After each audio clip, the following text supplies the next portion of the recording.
She lived alone on a quiet street in Bristol, England. A 75-year-old widow. Frail, soft-spoken, and largely forgotten by the world around her.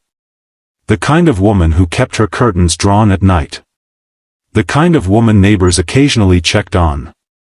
The kind of woman no one ever imagined would become the center of one of the longest-running murder investigations in British history. But sometime in the early hours of a summer morning in 1967, someone broke into her home. They entered through a window at the back of the house. They searched her drawers. They moved through the rooms in silence. Then they found her. What happened next would haunt a city for nearly 6 decades. Louisa Dunn was attacked inside her own living room. She was overpowered, raped, and strangled. By the time she was discovered, she was lying on the floor, alone, bruised, and lifeless. Her home, once her refuge, had become the scene of unimaginable violence. The killer vanished before sunrise. No witnesses. No suspect. No arrest. And for nearly 60 years, no one knew who did it. Until police knocked on the door of a quiet home and arrested a 92-year-old man. Before we begin, make sure you like this video, comment where you're watching from, and hit the subscribe button. This is Cold Case, Solved Files, where time doesn't erase the truth, and justice never stops searching. In the summer of 1967, Bristol was a city alive with change. The swinging 60s had reached Britain. Music filled the air. Culture was shifting. The world felt modern, vibrant, and fast-moving. But on Britannia Road, in the eastern part of the city, life moved at a slower pace. Louisa Dunn had lived there quietly for years. She belonged to another era entirely. Born in the late 19th century, she had witnessed the transformation of Britain across generations. She had seen horse-drawn carriages give way to automobiles. Gas lamps replaced by electric light. War followed by recovery. Loss followed by resilience. She had worked in Bristol's tobacco factories when she was younger. The work was hard and repetitive, but it provided stability. During those years she met Teddy Parker, a respected trade unionist and local political figure. He was outspoken, charismatic, and deeply involved in the labor movement. Louisa stood beside him, attending events, supporting his work, and quietly building a life together. Photographs from that time show a younger Louisa, composed and reserved, standing slightly behind her husband. She rarely appeared in the foreground. She wasn't the type to demand attention. But she was always present. Their life together was rooted in community. Meetings, gatherings, conversations about politics and workers' rights. For years, they were known within their circle as a devoted couple. Then Teddy died. The loss changed everything. Louisa remarried later, but that relationship ended too. By the time the 1960s arrived, she was alone again. Older. Frailer. Increasingly isolated. Friends had moved away. Family connections had faded. The world she once knew had shrunk to a small house and a familiar street. Neighbors remembered her as quiet. Sometimes she stood outside her home wearing a heavy coat. Even when the weather seemed too warm for it. She moved slowly. Spoke softly. Lived carefully. There was nothing remarkable about her routine. And perhaps that was what made her vulnerable. On the night she died, Britannia Road was calm. Lights went out one by one. Doors locked. Curtains drawn. People settled into sleep. Sometime in the early hours, a scream shattered the silence. One neighbor later recalled hearing it. High-pitched. Sudden. Then gone. But in the stillness of the night, no one investigated. No one stepped outside. No one realized a life was ending just a few doors away. Morning came. Concern grew when Louisa didn't respond to knocks at her door. A neighbor tried again. Still no answer. Eventually, Someone climbed onto the window sill and looked inside. What they saw stopped them cold. Louisa Dunn was lying on the floor. The neighbor climbed through the window, opened the door, and confirmed what no one wanted to believe. She was dead. Police were called immediately. Officers arrived and secured the scene. The small house became the focus of intense scrutiny. Detectives examined every inch. They photographed the rooms, documented the disturbance, recorded the evidence. A ground floor window at the back showed signs of forced entry. Inside, drawers had been opened. The living room showed signs of struggle.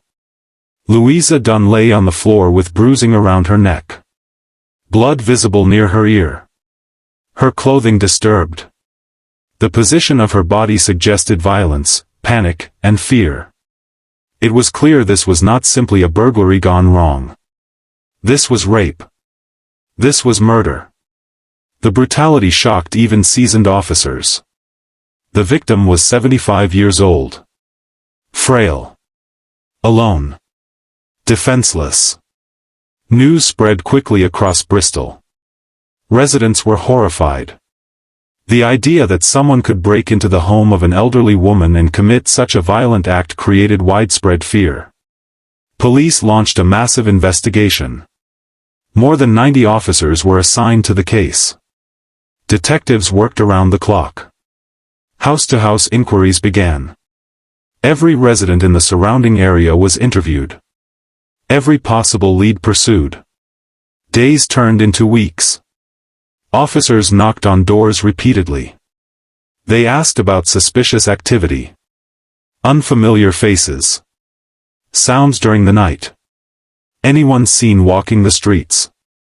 Then investigators found something crucial. On the back window, near the point of entry, they discovered a palm print. It was clear. Distinct. Preserved well enough to examine. The palm print became the cornerstone of the investigation. If they could match it to someone, they would have their suspect. Police began collecting palm prints from men across the area. Officers carried ink pads and rollers. They explained the situation. Most people cooperated willingly, eager to help catch the killer. Print after print was collected. Catalogued. Compared. The operation expanded beyond the immediate neighborhood. Streets further away were included. Then entire districts. Thousands of men were asked to provide prints. The number grew. 5,000. 10,000. 15,000. Eventually, more than 19,000 palm prints were collected. Not one matched. The investigation widened further. Other police forces were contacted. The possibility that the killer had left Bristol was considered. Leads were pursued across regions. Even internationally. Still nothing. Months passed. The urgency faded. Officers were reassigned.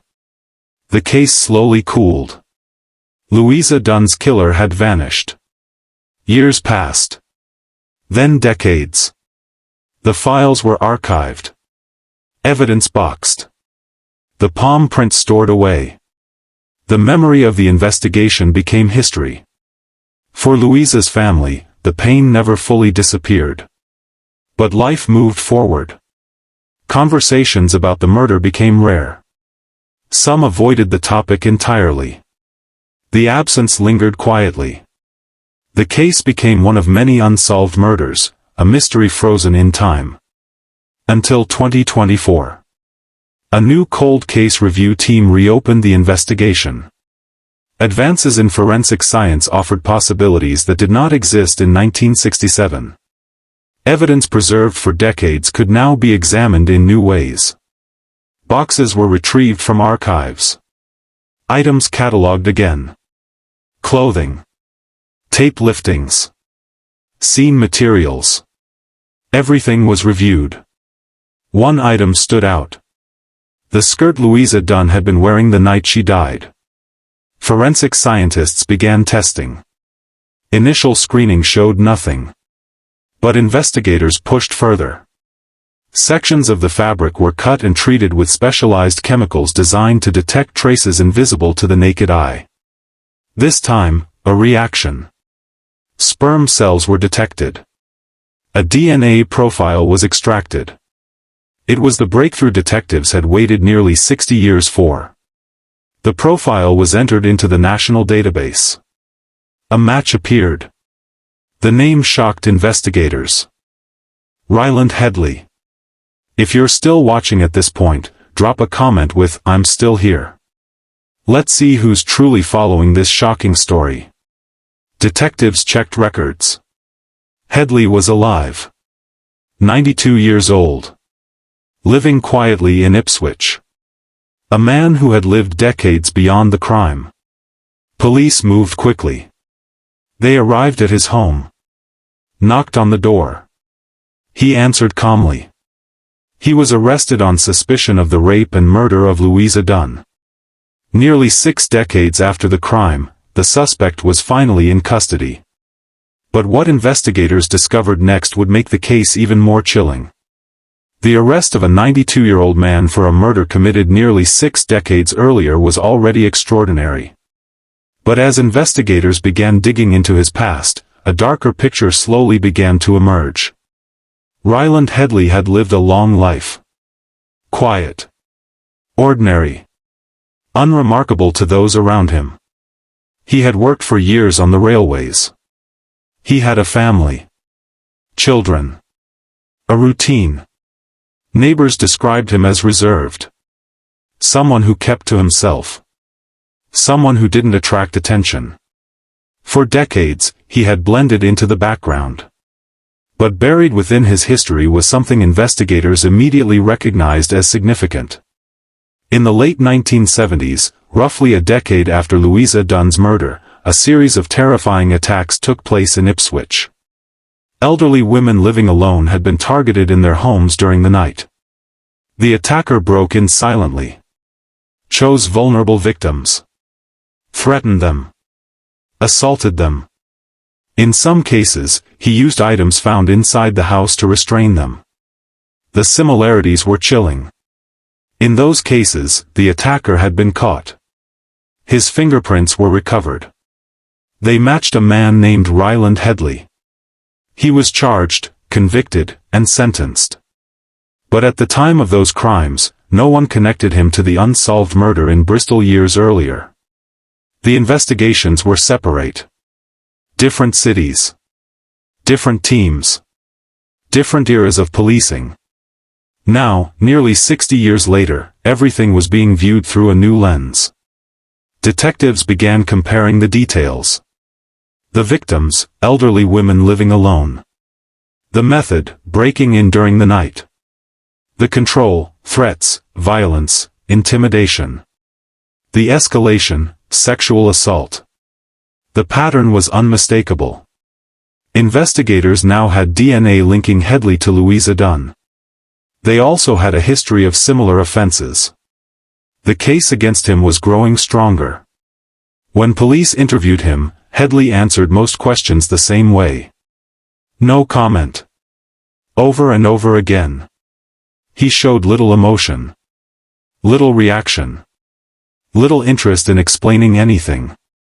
When asked whether he had ever been in Bristol in 1967, he declined to answer. When asked about Louisa Dunn, he remained silent. The lack of explanation did not slow investigators. Instead, they focused on building the timeline. In 1967, Headley would have been in his 30s. Physically capable. Mobile. Able to travel. Records showed he had lived in Bristol around that time, not far from Britannia Road. That detail mattered. The palm print recovered at the scene had never been matched in 1967. But modern comparison techniques allowed forensic experts to revisit it. Investigators obtained fresh prints from Headley. They compared them to the original palm print preserved in evidence. Characteristics aligned. It wasn't the sole piece of evidence, but combined with the DNA, it strengthened the case significantly. For Louisa Dunn's surviving relatives, the news was overwhelming. For decades, they had lived with uncertainty. No suspect. No arrest. No explanation. Now, suddenly, there was a name. A face. A man who had lived nearly an entire lifetime after the crime. The emotional impact was profound. Shock. Relief. Anger. Questions. Why had it taken so long?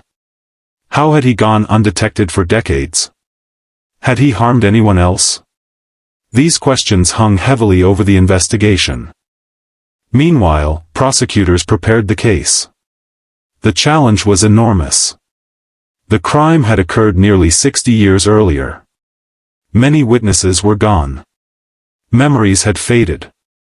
Physical evidence was limited. But the DNA was powerful. Modern forensic science had changed everything. The courtroom proceedings drew attention across the country. The gap between the murder and prosecution was believed to be one of the longest in British legal history. Jurors were presented with the timeline. They heard how Louisa Dunn had been attacked in her home. They saw photographs from the original crime scene. They learned about the palm print recovered from the window. Then came the forensic breakthrough. Experts explained how the skirt had been tested. How sperm cells had been identified. How a DNA profile had been developed. How that profile matched Ryland Headley. The prosecution also introduced evidence of the 1970s attacks. Not to prove guilt directly, but to demonstrate pattern and behavior. The similarities were difficult to ignore. Headley's defense argued that the passage of time made the case unreliable. Memories fade. Evidence degrades. Doubt exists. They argued there was no eyewitness. No confession. No direct link placing him inside the house beyond forensic interpretation. But the prosecution emphasized the strength of the DNA match. A scientific link across decades. A connection preserved in evidence since 1967. The jury listened carefully.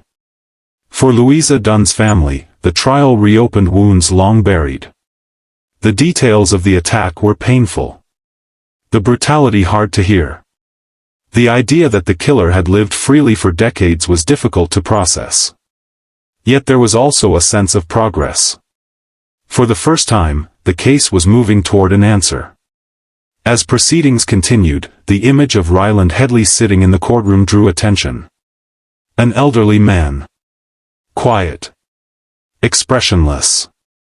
A stark contrast to the violent crime he was accused of committing decades earlier. Time had changed his appearance. But the evidence pointed back to the younger man he once was. The jury deliberated. Hours passed. Then more. Finally, they returned. Guilty. After nearly 60 years, Louisa Dunn's killer had been convicted. For her family, the verdict brought a complicated mix of emotions. Relief that the truth had been acknowledged. Sadness that so much time had passed. Anger that justice had taken decades. And a lingering sense of loss that could never fully be resolved. Ryland Headley had lived a full life after the crime. He had worked. Raised children. Walked freely. All while the case remained unsolved. But in the end, science caught up with him. The palm print left on a window. The DNA preserved in fabric. The persistence of investigators. Together, they solved a murder that once seemed impossible. Nearly 60 years after Louisa Dunn was attacked in her own home, her story finally reached its conclusion. Time had not erased the truth. It had only delayed it. If this story stayed with you, make sure you like the video, share your thoughts in the comments, and subscribe to Cold Case, Solved Files for more stories where justice refuses to stay buried.